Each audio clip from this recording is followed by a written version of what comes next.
سماج خاندانوں کا مجموعہ ہوتا ہے۔ اگر خاندان خوشگوار ہوگا اور اس کے افراد مل جل کر ہنسی خوشی زندگی گزاریں گے اور ان کے درمیان الفت اور محبت پائی جائے گی تو اس کے اثرات سماج پر پڑیں گے اور ایک خوشگوار، پاکیزہ اور مثالی سماج قائم ہوگا۔ لیکن اگر خاندان میں انتشار ہوگا اور اس کے افراد کے دل ایک دوسرے سے کٹے ہوئے ہوں گے اور ان کے درمیان محبت نہیں ہوگی تو اس کے اثرات بھی سماج پر پڑیں گے اور وہ فتنہ اور فساد کا شکار ہو جائے گا۔ موجودہ دور میں سماج کے بگاڑ اور انتشار کی وجہ یہ ہے کہ خاندان کے تانے بانے بکھر رہے ہیں اور افراد خاندان کے درمیان گرمجوشی باقی نہیں رہی ہے۔ زوجین کے درمیان الفت اور محبت کے بجائے شکایت پیدا ہو رہی ہے اور منافرت سر ابھار رہی ہے۔ سسرالی رشتہ داروں کے درمیان صلہ رحمی کے جذبات کا فقدان ہے۔ ساس سسر گھر میں آنے والی نئی بہو کا پیار و محبت سے استقبال نہیں کرتے اور بہو بھی ساس سسر کو خاطر میں نہیں لاتی۔ شوہر اپنی سسرال کے اعضاء کے ساتھ عزت و احترام کا معاملہ نہیں کرتا اور بیوی کے تعلقات بھی گھر کے دیگر افراد کے ساتھ خوشگوار نہیں رہتے۔ والدین اولاد کی صحیح نشوونما اور دینی و اخلاقی تربیت سے غافل رہتے ہیں اور اولاد بھی والدین کے بڑھاپے کا سہارا نہیں بنتی بلکہ اپنی ہی دنیا میں مگن رہتی ہے۔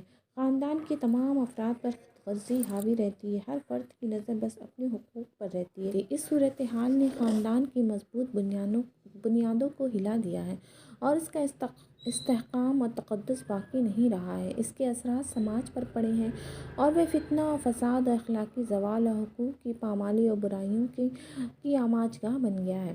عموماً افراد خاندان کے درمیان شکایت اور اختلافات کا آغاز معمولی باتوں سے ہوتا ہے۔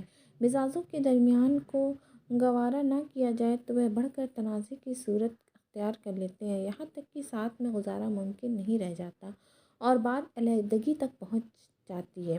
اس لیے دانش مندی یہ ہے کہ ابتدا ہی میں اختلاف کے ساتھ مل جل کر رہنے کے آداب سکھائے جائیں۔ عائلی زندگی میں قرآن مجید نے اس کی تعلیم و تلقین کی ہے۔